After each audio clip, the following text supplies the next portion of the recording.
But then I spent so many nights just thinking how residents did me wrong. And I grew strong, and I learned how to move along. And now they're back from summer break. They just walked in by to find us with a smile on our face. We have programmed all the locks. We have packets full of keys. If I had known for just 1 second that moving would be a breeze, just wanna now go. Walk in your door. Just turn the AC down. You're stuck down on the floor. Weren't you the one that had it for me? But when you said goodbye, think we'd crumble?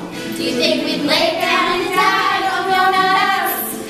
We will survive. Always.